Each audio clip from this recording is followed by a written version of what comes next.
Okay. What's that? How do I? I think you just shrunk it. Is that better?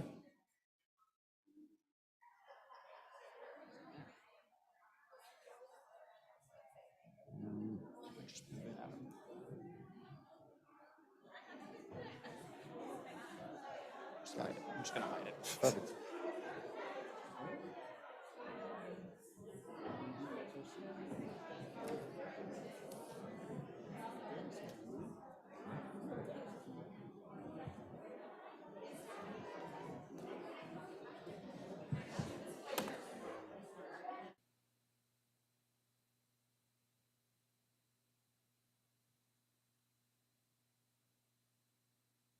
Courtney's speech was good. Courtney's speech was good. Yeah, I was looking at the paper.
Good evening, everyone.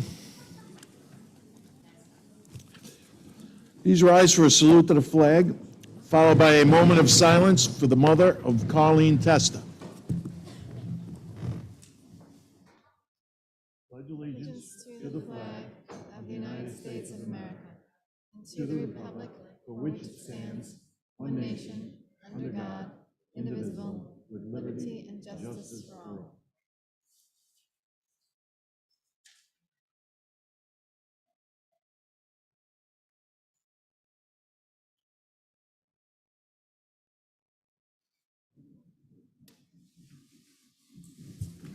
Thank you.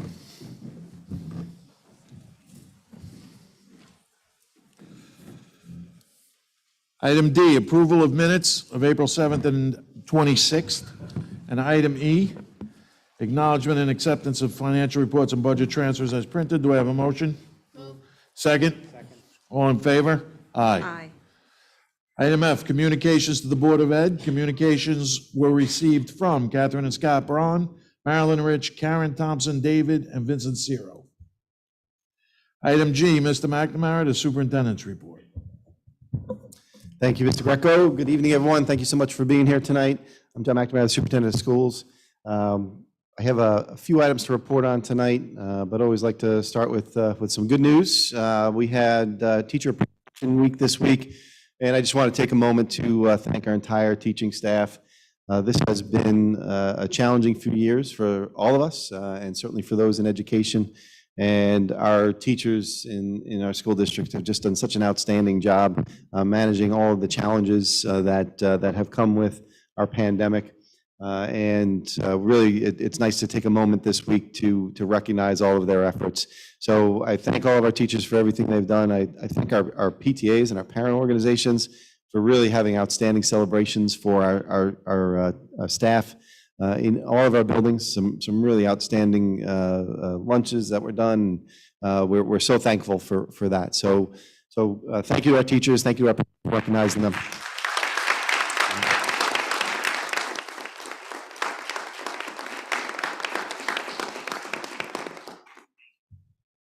Just about an hour ago, we had a really nice reception for our newly tenured staff. And in about 5 or 10 minutes or so, we're going to be the board will be making a motion to approve a number of staff members for tenure.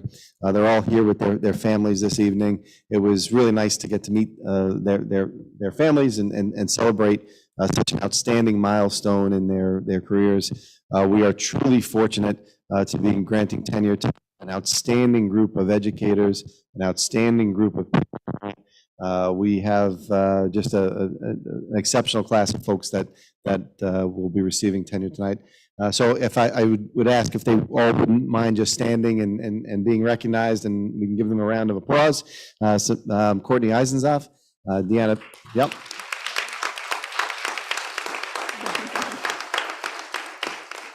Deanna Pepe.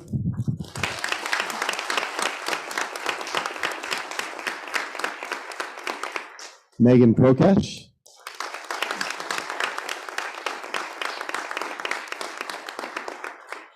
Danielle Chavetta.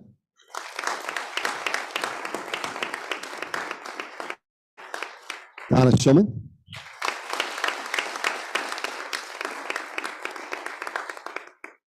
Kathleen Tundo.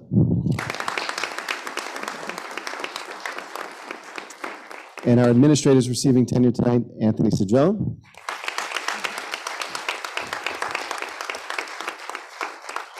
Nick Pappas.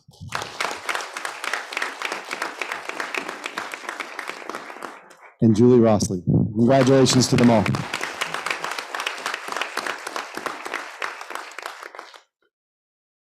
One of the people I'd like to recognize tonight is one of our Board of Education trustees, Keira Mclaughlin. Keira notified us several months ago that she wouldn't be seeking re-election for the Board of Education. Keira served as a board trustee for the past 9 years. She's been successfully elected by her community 3 times with significant electoral support. Several months ago when she informed us, we tried to convince her otherwise, but Keira would have none of it. On behalf of our administrative team, the Board of Education, and our entire school community, I'd like to express our tremendous gratitude to Keira for her dedicated service and leadership. During her 9 years on the board, Keira has held the role of board president, board vice president, served on the board policy and audit committees. She's put in countless hours at endless planning sessions, board meetings, and community events. She has spent evenings and weekends away from her own family to serve her community. But most importantly, Keira has served on this Board of Education with one focus, one goal, one objective: to ensure all students in Wantagh receive an outstanding educational experience. Keira is a board member that advocates for the creation of robust educational programs for our highest academic achievers and for our students that struggle academically. She's a supporter of the fine and performing arts, expansion of extracurricular opportunities, and athletics. Keira has also been a huge advocate of new instructional initiatives to continue to enhance students' experience within the classroom. Keira's knowledge of educational programming, policy, law, negotiations, and a host of other educational topics is truly impressive. She is a champion for students and a continual advocate for improvement. Keira is always prepared, an avid reader, and always learning and growing. She regularly participated in workshops with the New York State School Boards Association, attending conferences and learning how to grow our schools. She received the New York State School Boards Association Board of Excellence Award as a result of her ongoing professional development. Some of the characteristics that have made Keira an outstanding Board of Education member over the past 9 years include her focus on serving all children, her desire to represent her community, not a specific constituency, always honoring divergent opinions, and always thinking upward and outward. Keira, thank you for representing the Wantagh community so proudly over the past 9 years. We will miss your valuable perspectives, your sense of humor, your kindness, your thoughtfulness, and the thoughtfulness that you've brought to your work with the board every Thursday evening. It's been a pleasure to work with you for the betterment of our school community. You've made a significant contribution to our district and will leave a lasting impact as you complete your service on the board. I'd like to present you with a small token of appreciation for your dedicated service. Thank you, Keira.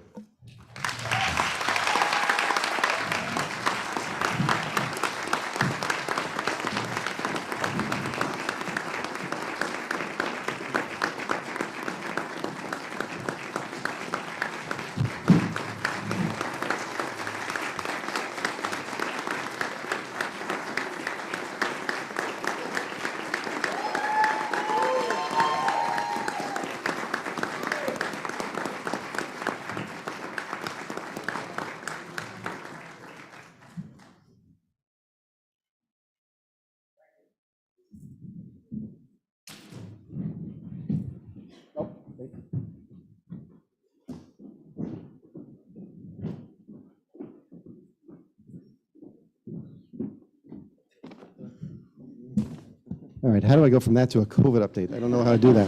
All right, that was planning on my part. COVID update is, we'll make this a quick one. We saw a slight uptick in cases over the past month or so. We had a total of about 24 cases so far in May and about 70 cases across the district in the month of April, which is a slight increase from where we were. We'll continue to monitor that and provide updates to the board.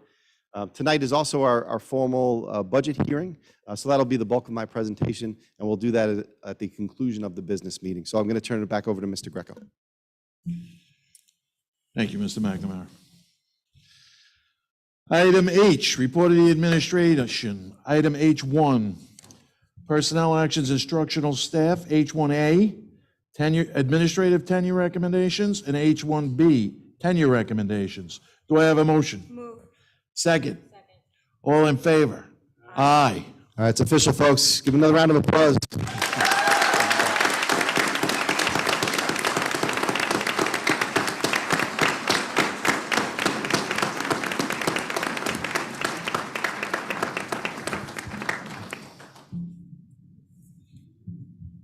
Item H1C, D and E. Do I have a motion? Move. Second. All in favor? Aye. Item H1F, G, H, I, and J. Do I have a motion? Second. All in favor? Aye. Item H2, H2A, appointments of civil service personnel. Do I have a motion? Move. Second. All in favor? Aye. Item H3, contractual and other authorizations. H3A, B, C, D, and E. Do I have a motion? Second. Second. All in favor? Aye. And the board would like to thank Forest Lake Elementary PTA for all of their generous donations. Item F, G, H, I, and J. Do I have a motion? Second. Second. All in favor? Aye. Item K, L, and M. Can I have a motion? Second. Second. All in favor? Aye. Item I, unfinished business. There is none. Item J, new business. J1, approval of committees on special ed, preschool special ed recommendations. And item 2, revised hours of school and report card periods. Do I have a motion? Second. Second. All in favor? Aye. And I have a motion to adjourn to exec. Mr. President, I make a motion to adjourn to executive session to discuss personnel matters. Do I have a second? Second. All in favor? Aye. Aye.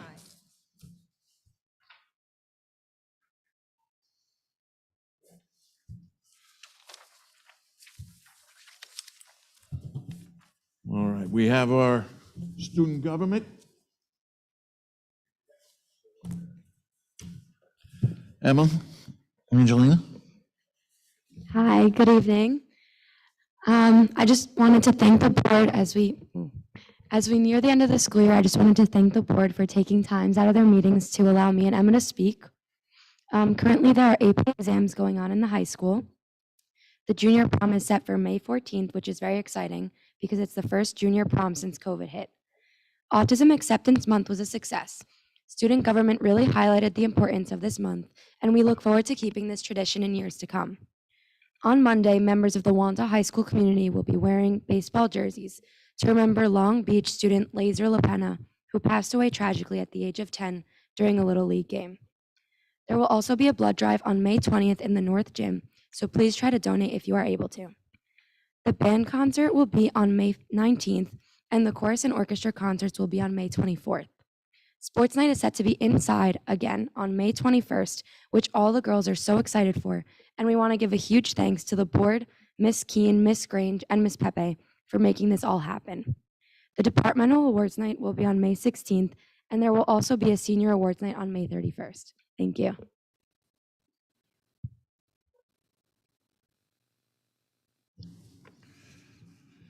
All right, do we have anybody from the foundation tonight? Forest Lake PTA? Mandalay PTA? Wantagh PTA? SEPTA?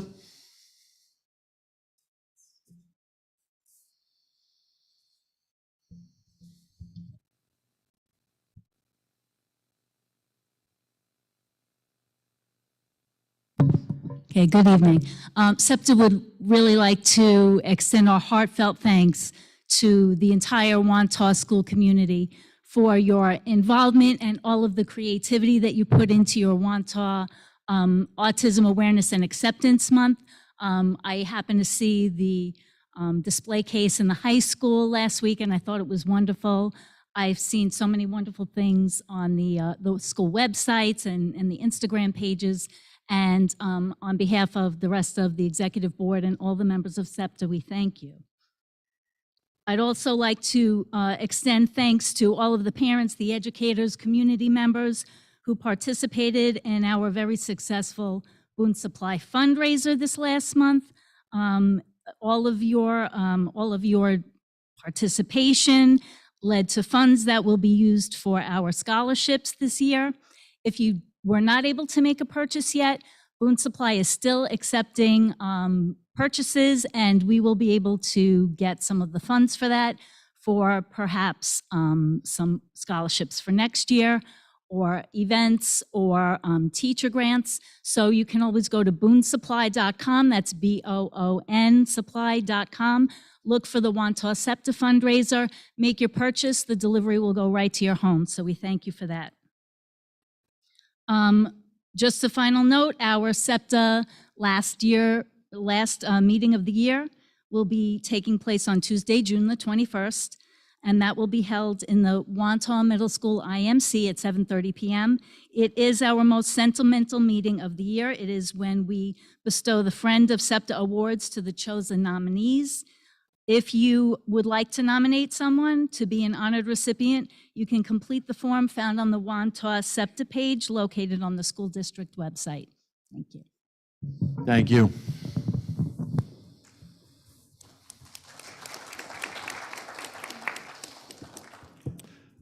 (612) Council? Booster Club? Bandwagon? No. And drama? All right, Mr. McNamara. All right, thank you again. I'm going to transition over to our budget hearing portion of our meeting.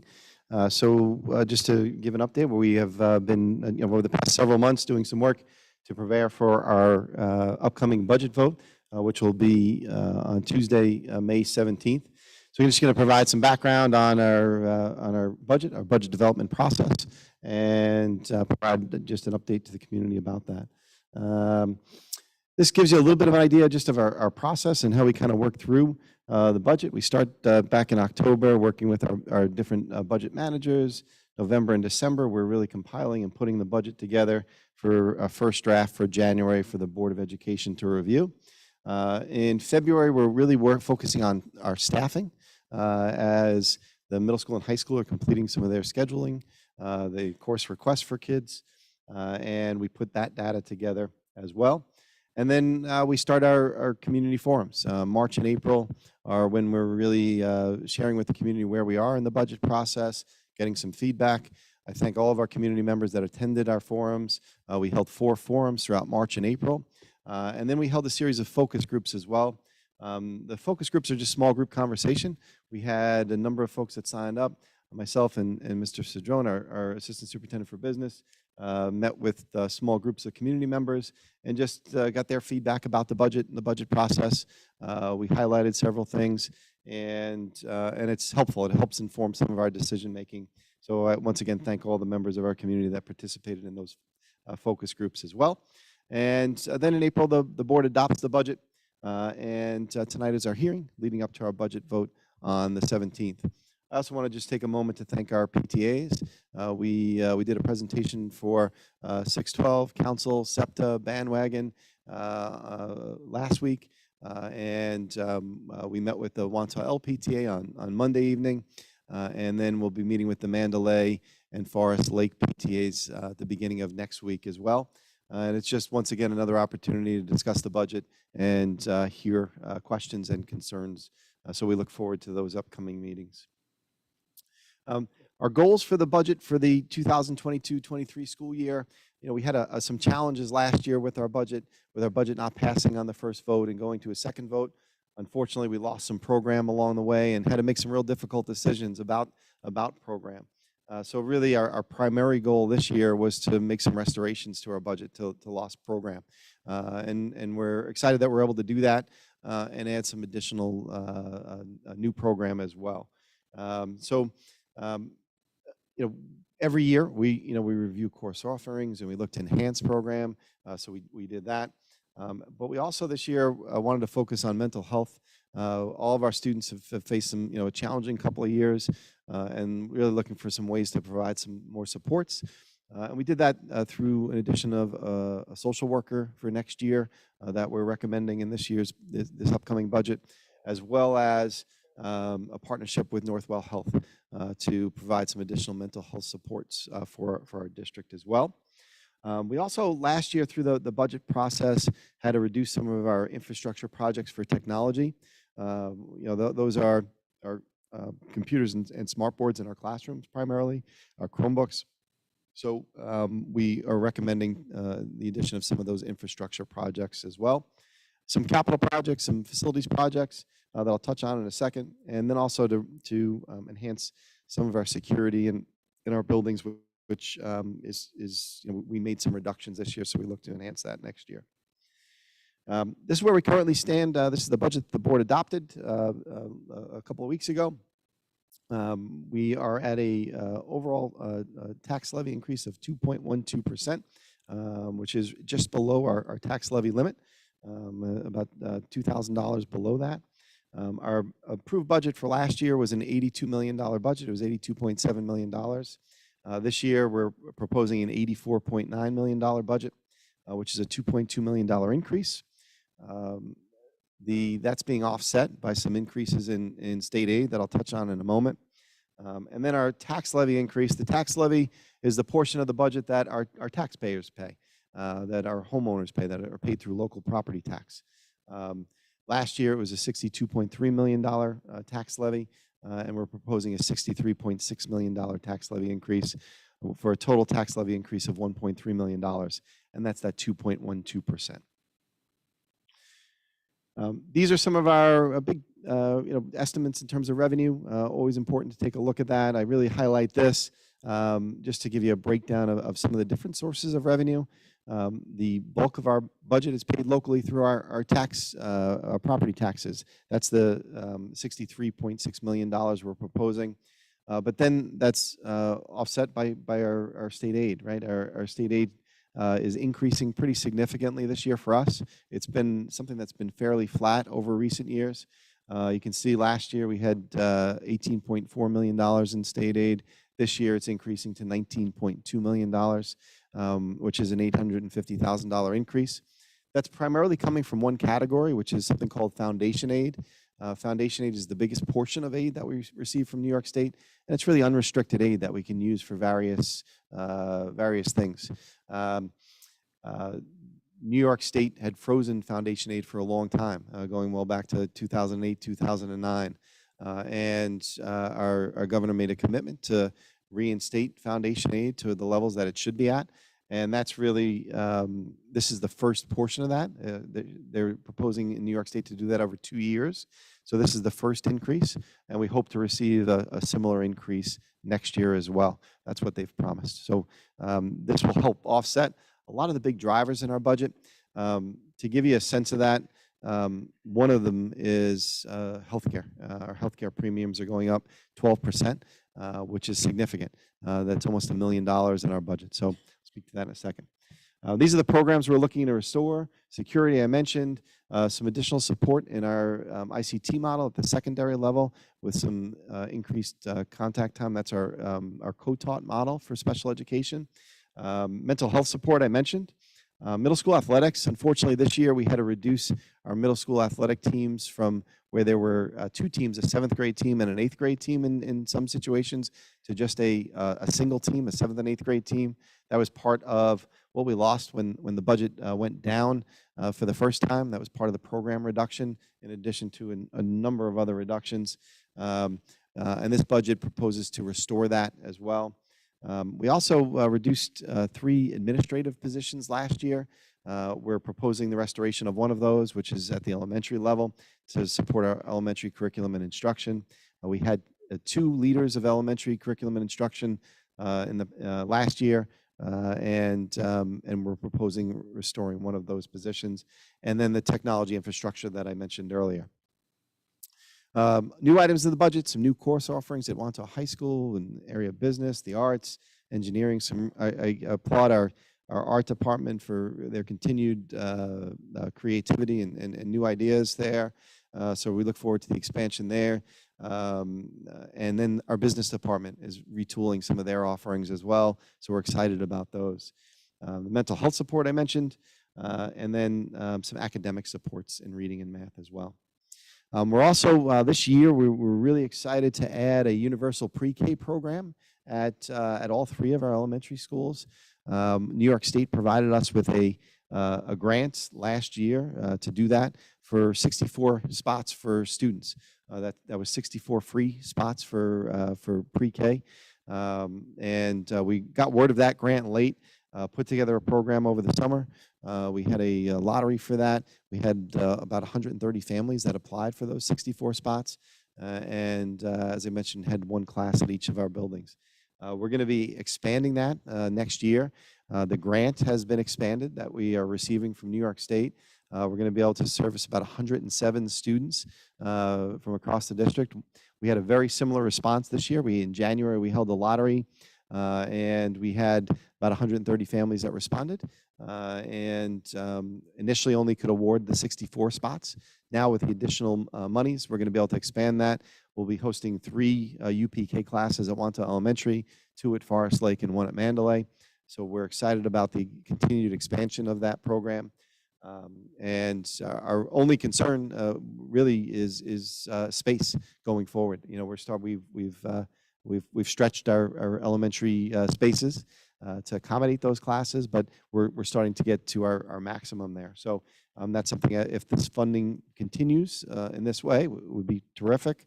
But we're going to have to address that as that happens. So we're working on that. These are just some of the facilities projects contained within the budget this year. Some of the maintenance, you know, it's carpets and painting and those types of projects. One of the biggest projects we'll be undertaking this summer is art room renovations, which we'll be doing at Wantagh Middle School. We have a couple of art classrooms that are in desperate need. I'm embarrassed to even put these pictures up here. These are original cabinetry in these rooms that we are going to be completely gutting and renovating. We worked with Senator Brooks's office to receive a grant of about $180,000 to renovate these classrooms. We had done that work a couple of years ago. The grant got held up as a result of COVID. They had they froze spending in New York State, and they gave us the green light for this project. So we are ready to go over the summer, and we're really looking forward to the renovated spaces there. In addition to the proposition that we're going to be putting forth to the community for our budget vote, to vote on our budget, we also have a second proposition that we're putting on the ballot this year as well, and that's to expend funds from something called our Capital Reserve Fund. Our Capital Reserve Fund is a fund that we set up in 2018 to fund capital projects, facilities projects. We identified a good number of capital projects that need to be completed. We established a fund for 10 years that could be funded up to $7.5 million. Any fund balance at the end of the year can be put into that fund to fund those projects. We're proposing an expense out of that fund, so the money has already been set aside. It's been allocated to our capital reserve, and it's for $600,000 to begin some renovations to our main gym here at Wantagh High School, and it's to renovate our ceiling. We have a dropped, kind of an age drop ceiling in that location. It's going to be a complete removal of that ceiling and a restoration of the original ceiling above that, the steel beams, to completely remove that and update our lighting there as well. It's also to renovate the original block windows that are in that room as well. So that is and then to restore the flooring in there to do some flooring work there as well. So that's a separate proposition that's on the budget, on the ballot. And as I said, that will be part of the money already is set aside for that, and does not impact our tax levy. As I referenced earlier, these are some of the big drivers in our budget. Why does our budget go up annually? We're facing the same inflationary costs that all of you as homeowners are facing, and the biggest driver for us this year is in healthcare. As I referenced earlier, we have about a 12% increase in healthcare costs, healthcare premiums that we pay for our employees, and that's about $1 million increase, just under that. Negotiated salary increases, that also includes, that's all of our collective bargaining agreements that we've negotiated with our various units, and any new positions. I referenced a new social work position and a new administrative position. That's all included in here. And as you can see from the bottom line, that totals up more than that tax levy increase, that $2.2 million. And that's because as we worked through the budget, we made reductions in other areas.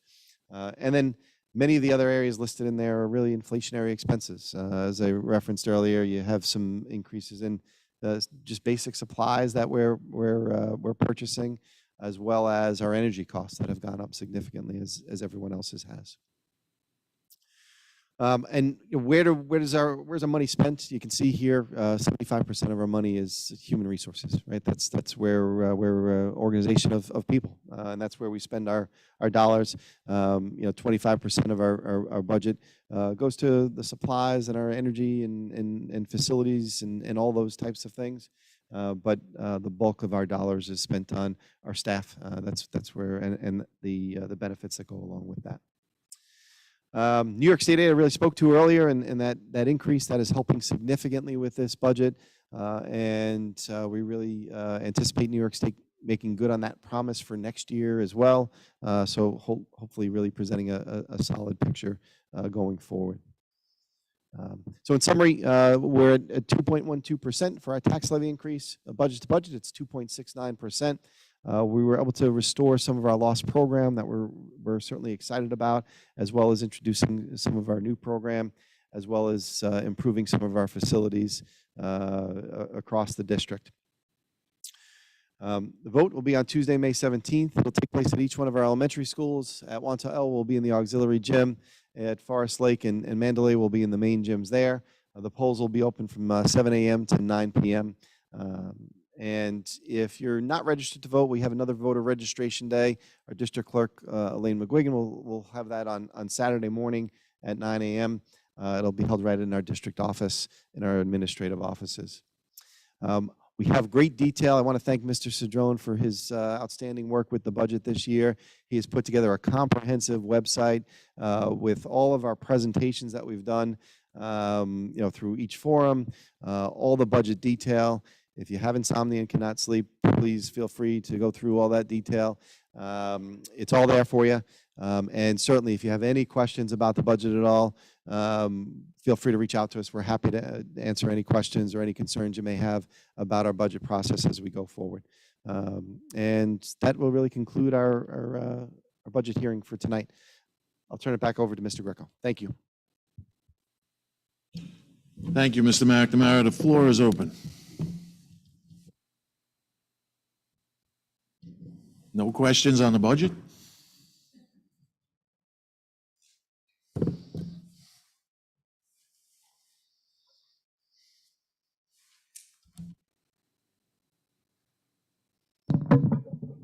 Tall, so I have to move this up.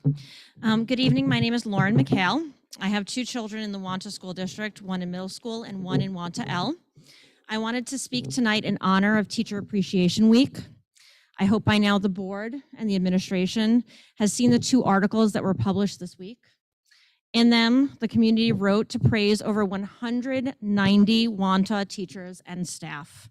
The community shared their stories and their gratitude for all that our teachers and staff do to make our district great. But tonight, I want to publicly acknowledge all of the unnamed teachers and staff. I know that I wasn't able to reach every grateful parent and child. And I know that those untold stories of love and gratitude are just as important as the ones that were shared. So thank you so much to all of our faculty and staff.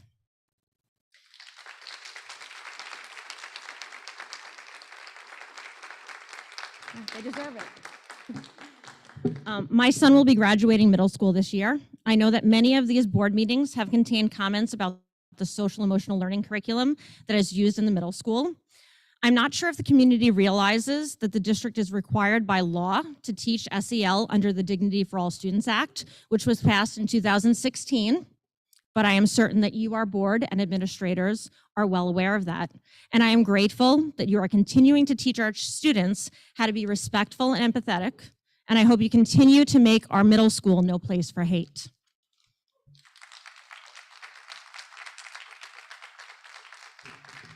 I am also particularly thankful that you are making the mental health of our students a priority. In January of this year, an article was published in the American Psychological Association that stated, prior to COVID-19, the CDC data found that 1 in 5 children had a mental disorder, but only 20% of those children received care from a mental health provider. Whether kids are facing trauma because of child abuse, or loss of a family member, or everyday anxiety, or concerns about the virus or unpredictable routines, they need even more support now, all amid a more significant shortage of children's mental health resources. And I applaud the district for looking for ways to help our struggling children, tweens and teens. I also know that none of these services will be available without parental consent, proving the district is working with our parents and not against them for the benefit of all students. Thank you very much.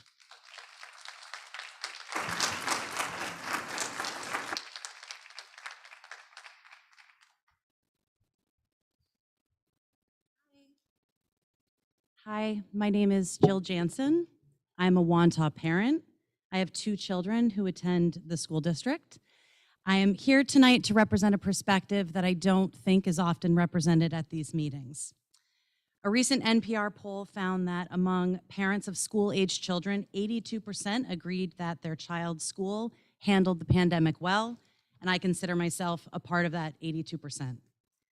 We're nearing the end of the school year, the second full year of in-person instruction for my kids, and I am so grateful to everyone on the board, to Superintendent McNamara, to Assistant Superintendent Mark Ferris, to every administrator, to every teacher for making in-person instruction possible for my 2 young children. That was not the case for many families across the country, and I certainly do not take it for granted. No one was prepared for what happened early in 2020, but I believe that you should all be incredibly proud of how you navigated the challenges that you were presented and the decisions you made to make sure our kids could get back into the classroom safely and stay in the classroom. We saw this last March, the light at the end of the tunnel, and it was such a relief that things were getting back to normal. So I haven't taken the opportunity to express my gratitude and my appreciation to thank you, and that's what I wanted to do tonight. And I do have one question. I understand that New York State wants schools to address diversity, equity, and inclusion by setting data targets, reviewing curriculum, and potentially creating a committee of all stakeholders, including students. And I'm hoping that you can share sort of where you are in that process and any details that you can share with the community. Thank you all so much.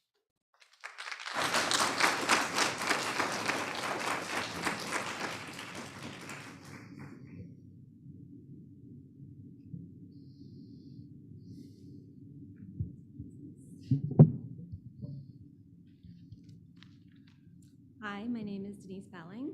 I've lived in Wantagh since 2006, and I have 2 children that attend Wantagh High School.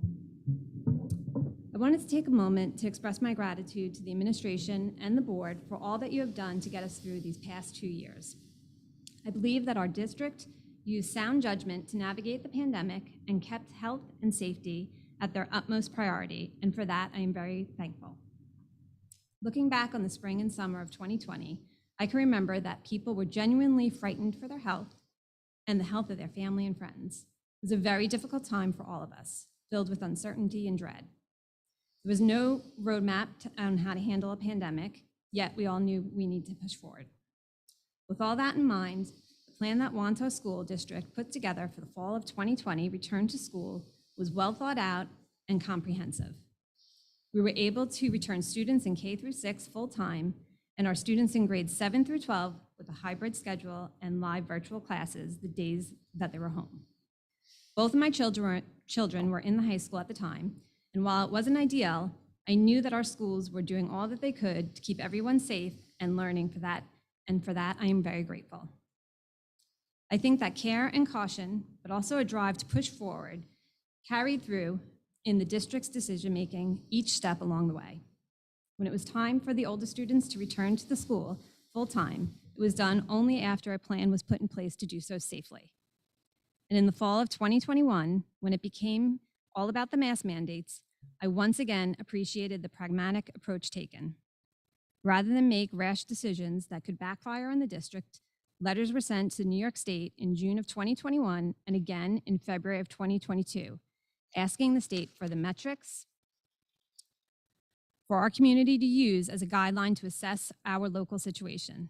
These guidelines would help us make determinations on when and how to use mitigation strategies and would allow us to make more objective decisions. As we know, the situation was constantly in flux, and I'm grateful that our leadership was looking for ways to make sensible decisions and not emotional ones. I would also like to thank you for not taking up the fight against the mask mandate in the courts and for not wasting our tax dollars on a lawsuit that could not be won. I understand the concerns that were raised. It has been a challenging time for all of us, but I think that your decisions have kept in mind what is best for the greater community. Throughout, you addressed the things that could be controlled and steered clear of what you couldn't control, so thank you. I think that because of that, our district is emerging from this pandemic in a good position, one we can build and improve upon. I am also grateful that the administration is staying the course on education and book offerings in our schools. I've heard repeated requests to pull a specific book off the shelf in the middle school library and to limit learning material offered in an AP elective class in the high school. I've listened to and read responses provided by Dr. Ferris, and I'm encouraged by our district's commitment to keeping in a variety of viewpoints in our school libraries and for trusting our education professionals to set the curriculum, and I hope that continues. As happy as I am about the decisions being made, there has been a lot of discussion in the community on social media about transparency and communication. While there's a fair amount of disagreement, there does seem to be a consensus that communication between the district and parents could be improved. Many insist that their questions and concerns have not been answered this past year. So can you please explain the procedures in place for answering questions one, at these board meetings, and two, when answering emails that are addressed to both Mr. McNamara and the board. For example, should someone expect to hear back from both the administration and the board when questions are sent to both in an email? And what about at meetings? Thank you so much for your time.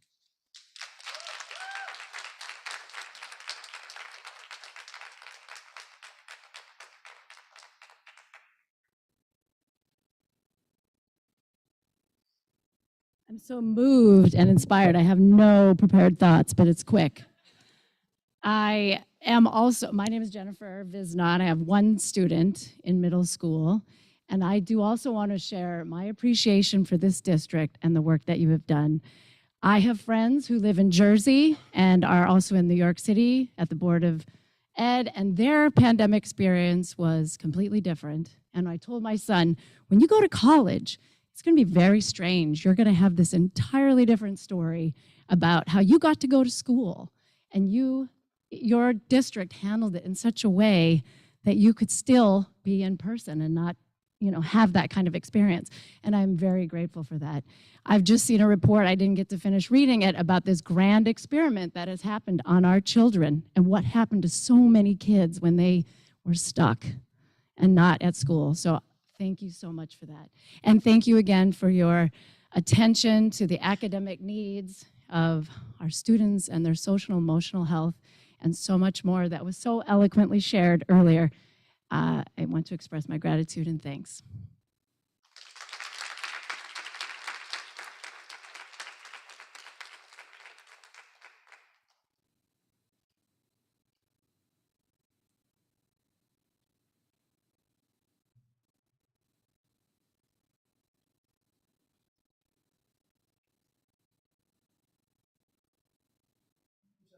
Question on the negotiated budget increase, the salary increases. What is the average pay raise for the salary increases for the school when you exclude new hires, the existing employees? What's the average increase?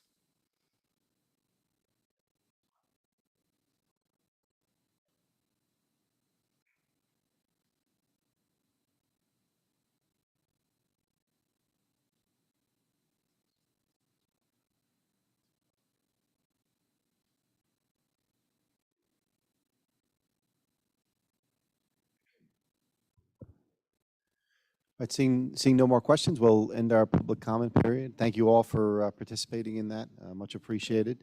I'm sorry, did you want to participate? Okay.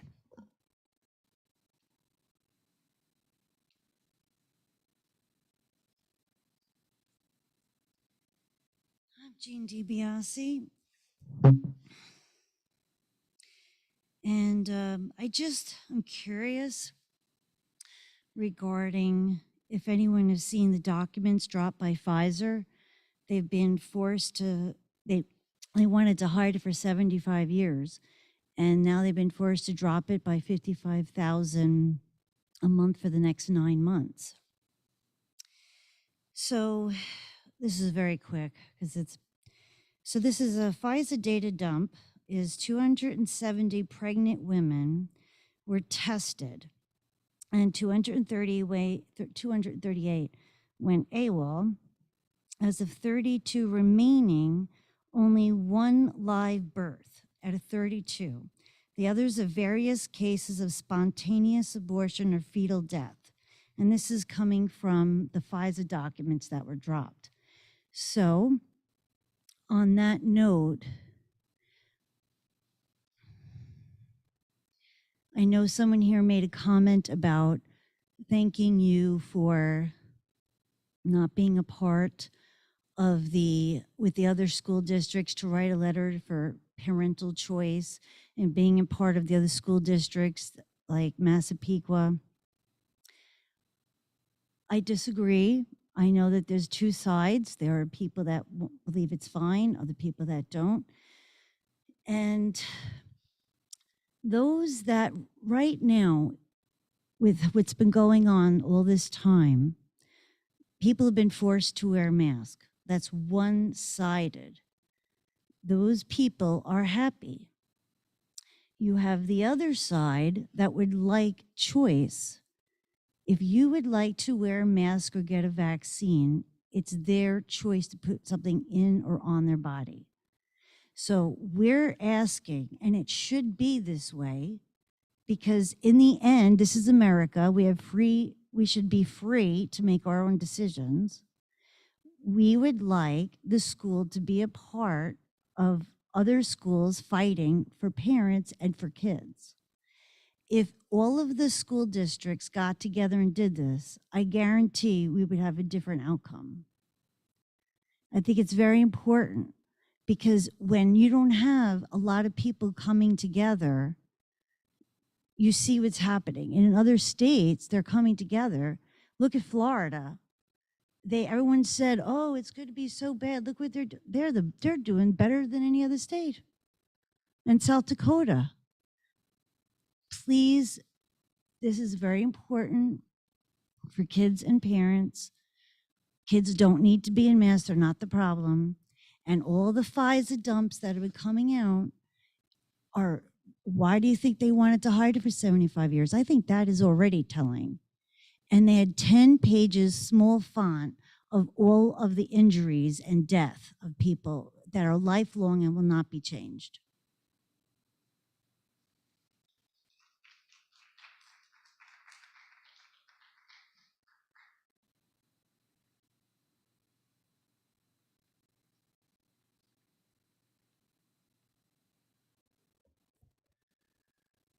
Anyone else before I close the public comment period?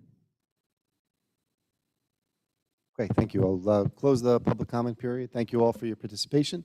Just to respond to some of the questions that were raised this evening, Ms. Jensen, thank you for your questions about SEL and DEI. We are certainly working on that. We have a committee of folks working on our SEL initiatives for next year at our elementary schools. We have a number of teachers, staff members that are participating in that committee. They're going to be evaluating some different SEL options for various programs. So we certainly look forward to their report and their work and their recommendations. Dr. Ferris will be working with the team there. I think there was a question, Ms. Billing, about just procedures in terms of our board meetings. Typically, during public comment period, after the public comment period ends, that's when we would respond to any questions or concerns that were raised.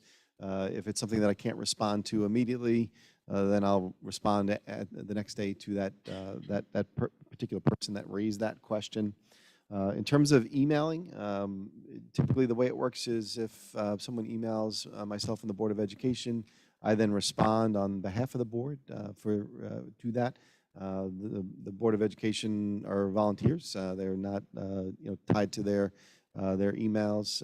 If it's something that I have to consult with them on, where it needs a response where I need them to weigh in on that, sometimes that has to wait then until the next time we meet, and then we discuss that, and then I'll respond on the board's behalf.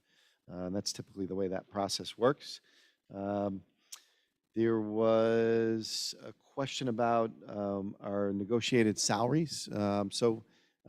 The average is about 2.2% across the board if I had to put it to our average employee wage increase.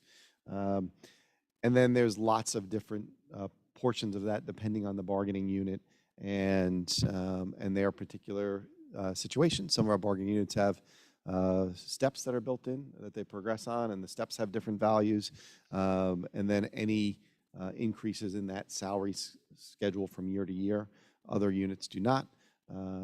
So that's, but to just put a number to it for you across the board would be an average of just over about 2%.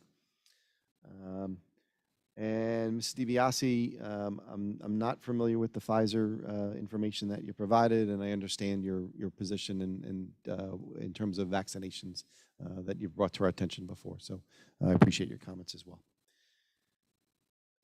And I think that was it. Was there anything that I missed there, Dr. Ferris? Okay, all right. All right, thank you all so much for attending tonight. We appreciate it, and don't forget our budget vote is on May 17th. Have a great night.